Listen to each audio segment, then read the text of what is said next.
Assalaamu alaikum warahmatullahi wabarakaatu. Ashamaa harka fuunee warroonni amantaa biraallee akkam jirtu maatii aniisaa tuubii jirra jirtu mata qashtii yooyaa isiniin jedhiin jira. Xiqqoo badeen ture viidiyoollee gadi isinii lakkisee hin beeku badeen ture imalan qaban ture sababan badeefisii akkas gara baadiyyaa kana deemeen ture. Isti akka turee fi maal akka fakkaatu isinitti agarsiisa.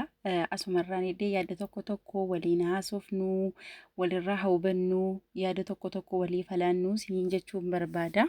Egaa akkuma agartanii waqtii qorraadha. Waqtii namni yeroo baadiyyaa faatti deemu manaa ba'anii fa bakkee deemuun beektu qilleensa biyya kana yeroo bulluqaa manaa ba'uun ni ulfaata.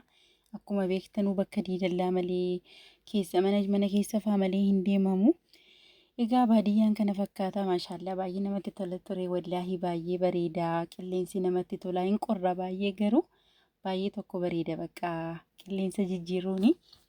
Haa ta'uyyuu malee akka carraatee duririyaa koo jirti turte kan dhuftu achi akka carraatee guyyaa kana haftee turte qofaa koo dalagaan biizina godhee ture akkuma argaa jirtan darajaa amma kana deemuun baay'ee ulfaata. Hin beektu achi deemu as deemu wal nama waamuu gadi nama waamuu bakka achi deemu as irramma kan ol ba'anii gadi deebi'uun baay'ee ulfaata ture. Gibbiin isaallee kana fakkaata maashaallaan bareeda baay'ee bal'aadha namatti tola. Bakka ganni baay'ee namatti tola garuu akkuma qorri isaa akka jirutti ta'e isiniin jechuun barbaada. Isiniin jedha qofaa koo akka kanatti as keessa jooraan ture isiniifillee qarratsaa jiru gollee hojjechaa ture isiniif gaafan jedhu viidiyoolee qarratsaa isiniin jechuu barbaadeetanii. Egaa warri mana kanaaf haaraa taatanii please like subscribe share koomentii gochuu yaada qabdan koomentii irratti naaf kaa'aa yoo yaada qabaattanii koomentii irratti naaf barreessaa. Subscribe godhaa uummata akkan taatanii yoo subscribe gootanii walaa jajjabeessuun isiniin jedha uummata jaalala. Yaadiin qabadhee dhufee irraa akka kootta akka nama tokkotti waan natti dhaga'amu naasoo barbaade innis maal yoo jettanii gufuun kamuu jireenya keessan keessatti gaafa isinitti dhufu yookiin mudannoon tokko wanti tokko gaafa isin mudatu isin qoruutiif gaafa wanti tokko isinitti dhufu daftanii abdii hin kutinaa dafanii abdii kutuun gaarii miti. Keessumaa nuti ijoolleen biyya arabaa jirru yookiin biyya hambaa jirru keessumaa amma waqtii kana ijoolleen biyyarraa gara biyya hambaa dhufaa jiranii yookiin kanas dhufanii illee turanii otuu jireenyi isaaniif hin mijatiin haalli jiruuf jireenya isaanii hin mijatiin yookiin waggaa baay'ee hojjetanii wanti tokko otoo mijataniif hafee bakka gufuun adda addaa namatti dhufa nama mudata nama ta'e namni rakkoo keessan darbee hin jiru keessumaa biyya ormaa kanatti jechuudha numa irraa kaasee waan baay'een nama mudata. Namni kaayyoo qabu yookiin bakka tokko ga'uuf yaadu immoo wantoota isatti dhufu kamiyyuu obsa yoo keessa darbee gaariidha jedhee yaada maaliif yoo jettanii akka koottama fakkeenyaaf darajaa amma kana baay'atu gaafa isinii fudhadhu jechuudha saakoo addaan kutuuf osoo hin taane yaada koottan fufaa gaafa darajaa amma kana ilaaltanii lakkooftan amma fakkeenyaaf jechuudha waan darajaa kanaan ol jiru bakka mana argaa jirtan kana dhaquu fi darajaa amma kana deemee miti kan inni bakka mana sanaa yookiin waan mana sana keessa barbaadu argachuu fi mana sana keessa seenuu jechuudha. Darajaa kanarra deemeetanii dandii darajaa kanarra darbuu malee bakka mana kana akka qallaaliitti yookiin akka salphaatti dhaquu hin danda'u. Darajaa kanarratti wanti nama mudatu illee hin beekamu fakkeenya isinii fudhachuu fedheeni gaafa manaa baanu waan nuuf haalli nuu mijatu waan nutti tolu yookiin wanta hawwine yookiin kaayyoo biyyaa baanii fi waan dafnee argannu nutti fakkaate yookiin bakka yaadne waan dafnee geenyu nutti fakkaate yeroo tokko jechuudha.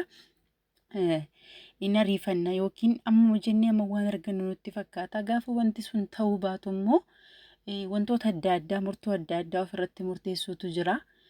Nuti shamarran biyya arabaa ana qofa miti kan jedhee namooti baay'eellee jedhanii beekuun beektu nuti shaamaadha dhugaa dubbachuutii fi shaamaadha.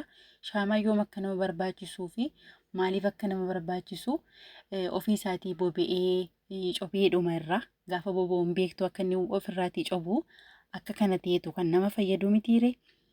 Akkasiniin jedha uummata jaalala daawwachaa akkana dhaggeeffattan abdiin qaba. Asitti immoo ganamaan kee bariitiin qofaa koo gibbii keessa deemee waraabaa ture qilleensa namatti tola ture. Akkasiniin jedha maaliifini gufuu jireenya keessatti isinitti dhufurraa wantooti baay'ee nama mudata wanta nama mudatu sanaa jechuudha. Akkasini isiniin jedhaa uummata jaalalaa gufuun kamuu gaafa jireenya ofii keessatti namatti dhufu wanti baay'ee gaafa namatti dhufu gaafa nama mudatu jechuudha. Isin qoruuf isinitti dhufa garuu dhumi isaa bareedaa ta'uu danda'a. Maaliifin akkas isiniin jedhee wanta sana yoo obsaan dabartanii bakka yaaddaniin geessu bakki hin gahamne hin jiru waan yaadne hin geenyaa hin argannaa nama kaayyoo taanii abdii hin kunnu taana wanta kamuu keessa dabarree guyyaa tokko bakka yaadne hin geenyaa jechuudha. Maaliifi dhugaa dubbachuutiif jechuudha. Amma ijoolleen baay'een biyya Arabaa dhufaa jiranii akkami seetanii dhiifamaa addaan guuteen ture maaliifiin akkasii waa'ee ijoollee reefuu biyyaa dhufanii yookiin namootaas turanii jireenyi isaaniitti cimee bakka gaafa biyyaa baanu yookiin gaafa manaa baanu akkuma jalqaba kaasee ani waan akkasii argachuun qabaa yookiin mana ijaarrachuun qabaa mana bitachuun qabaa maatii koo jijjiiruun qabaa nuti jalqaba hin beektu. Kan nuun biyyaa baanuuf irra caalanii jechuudha. Akkuma koottan fi akka ofii kootiitti iyyuu jechuudha. Maatii keenyaaf jecha maatii koo jijjiiruun qabaa. Natti rakkatanii, natti dadhabanii, na guddisanii, na barsiisanii. Ani immoo amma isaan na dhaabbatan sana nan dhaabbadhaaf jenneetu miti kan biyyaa baanu. Garuu jechuudha maatii gargaaruunis jira. Namni kamuu maatii samaaf gargaara yookiin maatiin gargaarin jechuu koo miti. Yeroo tokko tokko nuti ijoolleen biyyaa hambaa jirru ofirraanfannaa. Of dagannaa takkaa ofii keenyaaf jiraannee hin beeknu ofii keenyaaf yaadnee hin beeknu nama biraaf jiraachaa maatiif jiraachaa firaa ollaa obbolaa nuti nama biyya keenyaaf dhaabbatu biyya keenya jaallatu biyya keenya gargaarudha akkuma beektanii akkas ta'a jechuudha. Gufuu baay'ee gaafa nutti dhufu mudannoon baay'ee gaafa nutti nu mudatu amma ijoolleen ammarra jiran irra caalaa wanti isin dhageessanii amma hundi keessanuu sooshaal miidiyaa irra jirtu hin beektu warri viidiyoo kana daawwattanii jechuudha. Maaliifin kana kaasee nama biyya hambaatti of ajjeesee lubbuu isaa balleessee inni kaan fooqii irraa of darbatee inni kaan mana madaamii keessatti of ajjeesee hin beekamu namoota tokko tokko immoo haalatti lubbuun isaanii ba'u inni kaan harka isaa of kukkutee inni kaan qoricha dhugee namooti kirooliksii dhuganfaa jiru barakiina jechuudha. Bakka murtoo adda addaa dafanii abdii kutanii abdii nama kuchisiisa tokko tokko jiruun biyya ormaa garuu immoo harka kennuu hin qabnu. Waan nu mudatu bukkee dabarree bakka yaadne kaayyoo biyyaa baanee sana arguu fi abdii kutuu hin qabnu. Nuti shaamaadha sirriidha garuu utuu waan fedhe ta'eetii jechuudha. Namooti biyya keessa jiran yookiin namooti jiruu biyya hambaa hin beekne utus maaliyyuu gootanii isiniin amananii tuutti himtanii itti mudhiistanii bakka waan fedhe gootanii. Waan nutti tolee gammannee jiraannu nuti guyyaa guutuu kolfaa ooluu dandeenya. Bakka jira miti gaafa akkasii isiniin jedhu fakkeenyaaf ammarra caalaa utuu gaddinuufaa hojjenneetu wanti baay'ee nutti dhaga'amu waan meeqaan miidhamnu hojjennee kaaneeyyuu yeroo maatiitti bilbiluu maatii duukaa haasofnu jechuudha. Gammachuutiin haasofnaa bakka waan nutti tolee jiraannu fakkaannaa namni suuraa namaallee argaa wanta fakkaannullee argaa hin beektu qilleensa biyya namaa akkasiin isiniin jedha. Maaliifin kana kaasee dogoggorri ijoolleen keenya ammarra caalaa gochaa jiranii lubbuu isaaniitti dhabaa jiranii abdii dafanii kutuu gaafan jedhu anaasaa biraasuu barbaadee osoo hin taane inni kana kaasee fi dheengidda kana jechuudha sooshaal miidiyaa kan irratti hin deemu ijoolleen baay'ee obbolootii koollee hin jirtu maatiin as keessa jirtanillee ijoolleen poosti gootanis jirtu anillee akkasuma tiiktook irratti yeroo jalqabaa argeen ture mucayyoo tokko argeen ture beektuu biyya kana turte biyya Dubaayii turte jechuudha. Utuu biyya Dubaayii hojjettu gurbaa tokko duukaa sooshaal miidiyaatiin wal bartee achii sooshaal miidiyaatiin isa duukaa wal bartee biyya galtee utuu maatii ishee bira naqanii haadhaan qabdu abbaan qabdu natti fakkaata obbolaa qabdee seenaa shakkeestiin dhageechuudha. Fakkeenya isinii fudhachuuf nama dafee abdii kutu yookiin waan ishee mudate keessa isheef rabbii isheetu beeka garuu ammam akka namni biraa nuuf yaaduu fi ammam akka nuuni namaaf jiraannee kaanii dhumarratti of dhabna of dhabuutu jira of miidhuutu jira waggaa fedhee amma fedhe yoo hojjettaniyyuu waan fedhe yoo ta'eyyuu namni nu hubatu hin jiru jechuuf hin kana kaasee mucaa barte kana galtee itti heerumtee bultii wajjin godhattee erga bultii wajjin godhattee booda deebitee gara biyya hambaa kanaa dhufte hiriyaan ishee akka dubbattutti akka inni nama gaarii isheef hin taanee fi akka isheen dhiira birrii ishee baastee gara biyya kanaa hin finne gootee turte gorseen ture jettee achii booda jechuudha. Fakkeenyaaf fiddee birrii diraamaa asiitii ergite birrii Itoophiyaa birrii 450 baastee fiddeeni birrii isheen ittiin isa fiddellee hojjetee hin kaffallee fi Haasaa guddaan kutuuf miti soorii asitti immoo gidduutti ofii koon isinitti agarsiisaa jira. Nuuf galcha. Achii booda jechuudha. Fiddeen kaatee tu dalagu guyyaa tokko gammachuu hin qabanii ergi gara biyya ormaa kana fiddeeti gara biyya hambaa kana isa fiddee guyyaa tokko gammachuu hin qaban jettee riyaan ishee gaafa softu yeroo hunda wal loluu baay'ee boosii baay'ee dhiphattii turtee jettee haasaa turte. Mucaan kun osoo hojjettu takka guyyaa tokkotu gammachuu hin qabaatiin birrii isheen ittiin isa fiddeetu hin deebisinii fi akka riyaan ishee jetteetti akka ishee inni birrii ishee deebisuu fi jechuudha gaafachaa turte. Inni garuu birrii ishee hin deebisneef ture. Achi arabooti isheen bira hojjettu akkanii dhaggeetti tiktookii irraa jechuudha.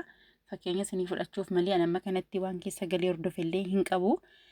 Gara biyya Turkii gaafa fuudhanii deemanii isaafillee xalayaa barreessitee duute natti fakkaata dabdaabbee barreessiteetu duute jedhee haasaa ture inni. Maaliifin akkas jedhee maaliif waa'ee ishee seenaa ishee kaasee ani seenaa kana beekee sirriitti yookiin ilaalee miti waan hin argine haasaa jira garuu kan haasaa ture maatii masheedha. Maaliifin kana kaasee beektu reeffi ishee yookiin mucayyoon kun ergi lubbuu ishee dhabdee erga of ajjeestee booda reeffi ishee gara biyyaa galuu fi ijoollee Itoophiyaawii jeegaa Itoophiyaawii ijoollee akka biyya isheetu ijoollee Itoophiyaa ta'antu nama ishee hin beeknetu birrii walitti buusanii waan adda addaa walitti fidanii akka isheen gara biyyaatti galtu taasisanii jechuudha. Gaafa gara biyyaatti galtu garuu jechuudha maatiin ishee maal taate akka isheen duute illee marammarsiisuu fi fedhii hin qaban turanii. Guyyaa du'a ishee yookiin akka isheen awwaalamtuu fi gaafa akka isheen marammaramtuuf maal taate akka isheen duute obboleessi ishee jechuudha obboleettiin koo maal taate duute maaliin duute illee jedhee gaafachuu manna birrii gaafatee jechuudha. Birrii si dawwalteen beektu si gargaarteen beektu obboleettii kee miti maaf akkasitti gaafa jedhamullee jechuudha. Anaaf erga deemtee si'a tokko duwwaa naa dawwalte jedhee isa isheen dhiira fuute biyya kanatti saariitiin dubbatee jechuudha saayitii sana jechuudha. Maafin akkas isiniin jedhee yeroo tokko nuti ofiif hin jiraannu ofiif hin yaannu ofii keenya asiitii waan gaashaa tokko wayyaa gaashaa uffata gaashaa tokkotu binneellee hin uffatini yeroo baay'ee nuti namaaf jiraanna. Al tokko of yaadachuun gaariidhaan isiniin jedha. Of yaadachuun ofii keenyaaf yaaduun ofittummaa ta'a qabaannu yookiin ofii fataan of duwwaa jechuu osoo hin taane al tokko bor anaafoo wanta jedhamutu yaadni gaariidha. Anuma mataa korraa ofii korraa kaaseen isiniin jechuu barbaada. Maaliif of dagachuun gaarii miti. Rabbi macarrashaa keenya nuuf haa bareechuu. Akkasiin isiniin jedha obboloota koo akka irraa barattan abdiin qaba. Maaliif of dagachuun gaarii miti bakka al tokko namaaf otuu jennu ofii keenyaati tu namaaf yaannu ani akkasiin goonee abaluu fi ana baluuf kanan goone tu jennu dhumi keenya iyyuu akkas amma mucaan kun jechuudha waan isheen taatee duute yookiin maaliif akka isheen akkas of goote kan beeku isheef rabbii ishee qofa ishee wanta baay'eetti miidhamte yookiin waan barbaaddee bakka geesse bakka yaaddee hin geenye ta'uu danda'a garuu gaafan kana kaasu daggareeniitu hin taane waan isheen akkas gooteef isheef rabbii isheetu beeka garuu jechuudha dafni abdii kutuun gaarii miti bakka gufuu nutti dhufu jireenya keenya keessatti waa baay'eetu nu mudata waan hedduutu nutti dhufa garuu abdii kutuu hin qabnu bakka yaanni ga'uuf jabaannee hojjechuu qabna. Namni tokko yoo dogoggoree argine dogoggora namni tokko dogoggore irraati nuun immoo akka nama sana ammas burdeebinee dogoggorraa osoo hin taane akka namni tokko yoo kaleessa dogoggoree nuun immoo akka nama sanaa ta'uu qabna osoo hin taane irraa barachuu qabnan isiniin jedha. Turtina waliin gootaniif galatooma akka irraa barattan abdiin qaba. Baadiyyaan illee kana fakkaata ture maashaallah baay'ee bareeda ture qilleensi isaa namatti tola ture kuni ganama ture aduutu ba'aa ture malee baay'ee bareeda ture yaada koorraa akka barattan illee abdiin qaba. Obboloota koo keessan dhaggeeffadhaa akka amantii keessaniitti kadhadhaa malee of hin miidhinaa.